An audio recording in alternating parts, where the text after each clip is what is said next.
በዛሬው ቀን የተሰማው መረጃ ጆሮን ጭው የሚያደርግ ነው። በተለይ በቀነኒ ጉዳይ በርካቶች እንግዲህ ድምጽ ሲሆኑ ቆይተዋል። ፍትህ ለቀነኒ ለቆዩ በሙሉ የተሰማው ዜና እጅግ በጣም አስደንጋጭ ሆኗል። ይሄንን መረጃ እንግዲህ ውድ ቤተሰቦች እናንተ መስማት አለባችሁ ብዬ ስላሰብኩኝ ወደ እናንተ ይዤ መጥቻለሁ። ምክንያቱም እስከ ዛሬ ድረስ በቀነኒ ጉዳይ የሚወጡ አዳዲስ መረጃዎችን እየተከታተልኩኝ ወደ እናንተ እንደማቀርብ ይታወቃል። ይሄንንም ነገር እናንተ መስማት አለባችሁ ብዬ ስላሰብኩኝ ይዤላችሁ መጥቻለሁኝ። ሰላም ሰላም፣ እንዴት ናችሁ ውድ የተከበራችሁ ቤተሰቦች? ደህና ናችሁ? እኔ ያለው እግዚአብሔር የተመሰገነ ይሁን። እናንተም በያላችሁበት ዓለም ቅርንጫፍ እንደየሰዓታችሁ አቆጣጠር የነጋባችሁ መሸባችሁ የረፈደባችሁም ሰላማችሁ በክርስቶስ ብዝት ትርፍል እያልኩኝ ቀጥታ ወደ መረጃው ነው ማቀናላችሁ ማለት ነው። በዛሬው ቀን እንግዲህ ስለ አንዷለም ጎሳ የተሰማ አዲስ መረጃ አለ። በሌላ በኩል ደግሞ ስለ ራች የሚወጣ መረጃ አለ። እንግዲህ በጣም በርካቶች ራቹ ላይ እየወረዱበት ይገኛሉ። ምክንያቱም ከዚህ በፊት እንግዲህ ራችና ቀነኒ በጣም የቅርብ ጓደኛሞች ነበሩ። ብዙ ነገር አብረው ሲሰሩ አይተናል። በተለይ ቀነኒ ህይወቷ ካለፈ ጀምሮ በርካታ ቪዲዮዎች ከራች ጋር ሆነው አብረው ሲቀልዱ፣ ሲጫወቱ፣ ኢንተርቪው ሲደራረጉ የነበሩ ቪዲዮዎች እየወጡ ሲለቀቁ ቆይተዋል።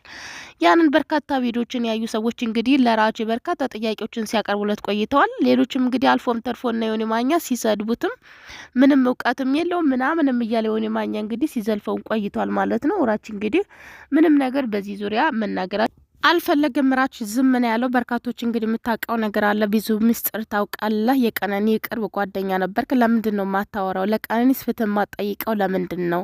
የሁሉ ጓደኝነታችሁ የሁሉ አብሮነታችሁ ውሸት ነበሩ እያሉ እንግዲህ ብዙዎቹ ጭቅጭቅ በሚል መስል ደረጃ እንግዲህ ጥያቄ እየቀረቡለት ይገኛሉ። እሱ ግን ምንም አይነት ምላሽ ይሰጥ አልቻለም። ከዚህ በፊት እንግዲህ አቅርቤላችኋል አንድ ጊዜ። እውነት ነው ከቀነኒ ጋራ በጣም የቅርብ ጓደኞች ነበረ።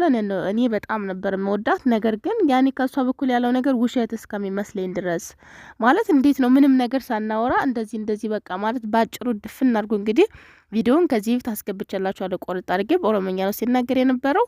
እንግዲህ በትርጉሙም ተናግሬ ያለው በዚያ ሰዓት ሲል የነበረው እንግዲህ የሁሉ ነገራችን የውሸት ነበር ማለት ነው። ለኔ ራሱ በጣም ነው እንደዚህ ግራ የተጋባሁት። አሁን ባለው ነገር ምንም ነገር መናገር አልችልም። ጉዳዩ በህግ ተይዟል። የህግ ባለሙያዎችን ፖሊሶችን እንጠብቃለን። እነሱ ምን እንደሚሉን ከነሱ እንሰማለን። ይሄን ነው ልላችሁ የምችለው ብሎ ምላሽ ሰጥቷል። በርካቶች እንግዲህ ለምንድን ነው ዝም ያለው? ፈርቶ ነው ወይ? አገራችን ላይ ባለው ነገር ፈርቶ ሊሆን ይችላል። የተለያዩ ሀሳብ አስተያየቶችን ስለ ራች እየሰጡ ይገኛሉ። ሌሎችም እንግዲህ ትችታቸውን እያቀረቡበት ይገኛሉ። ከንቱ ጓደኝነት እንዴት ነው ለጓደኛው የማይቆመው? ለምንድን ነው ከጎኗ ቆሞ ፍትህ የማይጠይቀው ሲሉ ሌሎቹ በሌላ በኩል ደግሞ ያሉት እንግዲህ ምንም ጥቅም እውቀትም የሌለው ሰይፉ ላይ የቀረበው እንደው ዝም ብሎ ነው እያለ ዮኒ ማኛ እንግዲህ ሰፋ አድርጎ ስለሱም ሲናገር ነበረ። ራች እንግዲህ የቀነኒ ጓደኛ ነው፣ እውነት ነው። ቀነኒና አንዷለም ጎሳንም ያገናኛችሁ እሱ ነው ተብሏል።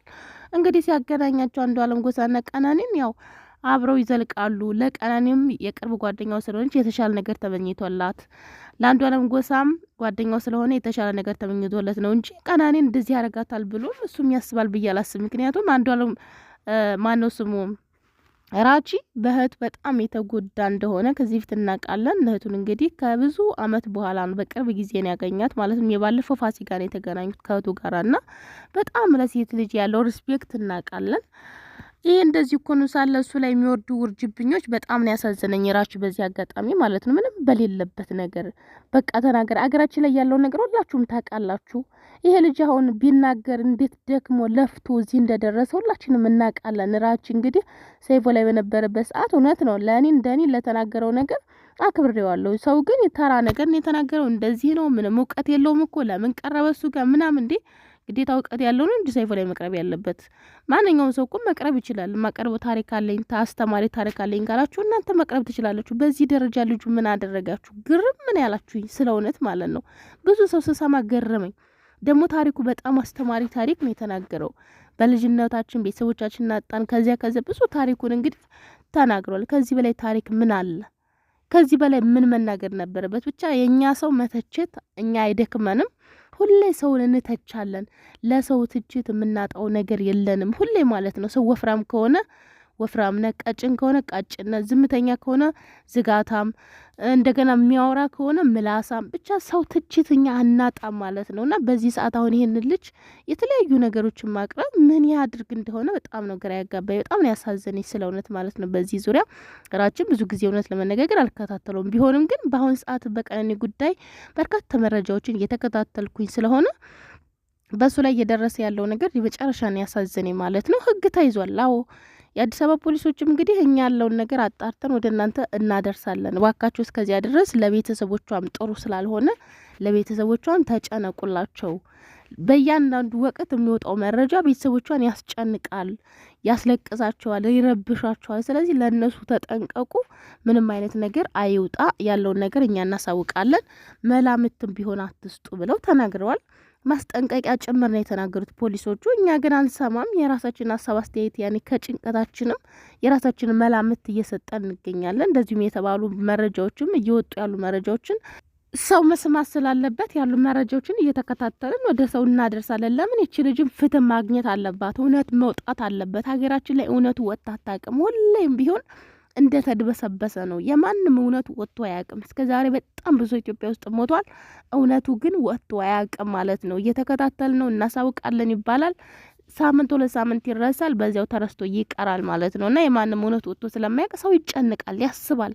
ነገ በልጆች ምን ይደርሳል፣ ነገ በሚስት ምን ይደርሳል ብሎ ሁሉም ሰው ይጨነቃል። ስለዚህ ሰው ደግሞ ሚስጥሮችን እያወጣ ያለውን ነገር እያጋለጠ ይገኛል ማለት ነው። እንዲሁም የቀነኒ እናትም አባትም በየተራ እየመጡ እንግዲህ ያስተላለፉትን መልእክትም ወደ እናንተ አድርሻለሁኝ። እናቷም እንግዲህ ባካችሁ የልጅ ደም የትም ደመከል በሆነ እንዳትቀር ከሀገር ውስጥም ከሀገር ውጭም ያላችሁ ኢትዮጵያውያን ፍትህ ለልጄ ጠይቁ፣ አግዙኝ፣ ከጎኔ አትለዩ ብላ መልእክቷን አስተላልፋለች። አባትም እንደዚያው በተመሳሳይ ልጁ እንግዲህ ከሞተች ጊዜ ጀምሮ አትለዩኝ እንዳለ ነው። እንዳጫሉ ሞት እንደዚሁ ሞታ እንዳይረሳብኝ እባካችሁን ፍትኋን አውጡልኝ፣ ከጎኔ ቆሙ። በየሶሻል ሚዲያ ግሩፕ ፈጥራችሁ የልጅን ነገር ለማድበስበስ ለመሸፈን የምጥሩ ሰዎች ወደ ቀልባችሁ ተመለሱ። ሌሎቻችሁም ደግሞ ከጎኔ ላላችሁ አመሰግናለሁ።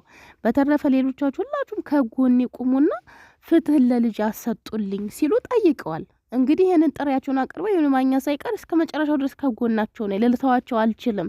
ገንዘብ ሁሉ ኮቨንድሚ ተከፍቶ ገንዘብም እናዋጣላቸውና ከጎናቸው እንርዳቸው። በዚህ ነገር ልንረዳቸው የምንችለው እናትና አባቷ በጣም ትልቆች ናቸውና በእኔ ቤት ገንዘብ አይዋጣም፣ በእኔ ቤት ገንዘብ አይሰበሰብም። ነገር ግን አንድ ቦታ ቤት ይከፈትና ላይብ ተገብቶ ገንዘብ ይሰባሰብላቸው፣ ይረዱ እያለ ይገኛል። ሊሆን የማኛምና ይህንን አስከትሎ እንግዲህ ምልላችሁ ነው። በዚሁ አጋጣሚ ራችን ምን ያድርግ፣ በእውነት ምን ያድርግ? አገራችን ላይ ያለውን ነገር እያወቃችሁ በዚህ ደረጃ አንዳንድ ሰዎች ስተቹት በጣም ስለገረመኝና ስላሳዘነኝ ነው። ሌላው እንግዲህ ዛሬ የመጣሁበት መረጃ ቤተሰቦች እንግዲህ አንዱዓለም ጎሳ ከሀገር ሊወጣ ነው የሚሉ መረጃዎች እየወጡ ይገኛሉ። ይህንን መረጃ ሰምቼ እናንተ መስማት አለባችሁ ብዬ ስላሰብኩኝ ይዤ ወደ እናንተ መጥቻለሁ ማለት ነው። አንዱዓለም ጎሳ እንግዲህ የውስጥ አዋቂ ነን የሚሉ አካላት እንግዲህ አንዱዓለም ጎሳ ከሀገር ሊወጣ ነው እያሉ ይሄንን መረጃ እያወጡ ይገኛሉ። እናንተ ውድ ቤተሰቦችም እንግዲህ መስማት አለባችሁ ብዬ ስላሰብኩኝ ወደ እናንተ ይዤ መጥቼ አሰምቻችኋለሁኝ። ፍትህ ለቀነኒ፣ ሁላችሁም ፍትህ ለቀነኒ ልንጠይቅ ይገባል። እንደሚታወቀው ነገ እንግዲህ የፍርድ ቤት ቀጠሮ ነው ለአንዱዓለም ጎሳ። ምን እንደሚሆን ምን እንደሚያወጡ መረጃ ፖሊሶች የምናውቀው ነገር የለም። ቀድሞ ግን ይሄ መረጃ ሾልኮ ለምን እንደወጣ በጣም ያሳዝናል ማለት ነው። ዞሮ ዞሮ በነገው ቀን ምን እንደሚካሄድ እንግዲህ ሁላችንም በጉጉት የምንጠብቀው ነገር ነው። ነገ ሰኞ እንግዲህ መጋቢት 29 የመጨረሻ የቀጠሮው ቀን ነው የአንዱዓለም ጎሳ። እንግዲህ የነገዋ ቀን ነች ሁሉን ነገር የምትወስነው። ያም በጥፋተኝነት ይጠይቃል፣ ያም ነጻ ይወጣል ማለት ነው። ይሄን ውሳኔ እንግዲህ የሚወስኑት ባለሙያዎቹና ፖሊሶቹ ይህንን እንግዲህ ወንጀል የተከታተሉ አካላት ናቸውና እኛ ምን የምናውቀው ነገር የለም። ነገን እንግዲህ በጉጉት ጠብቀን ያለውን መረጃ ወደ እናንተ አደርሳለሁ ማለት ነው። ቤተሰቦች ሰላማችሁ ይብዛ።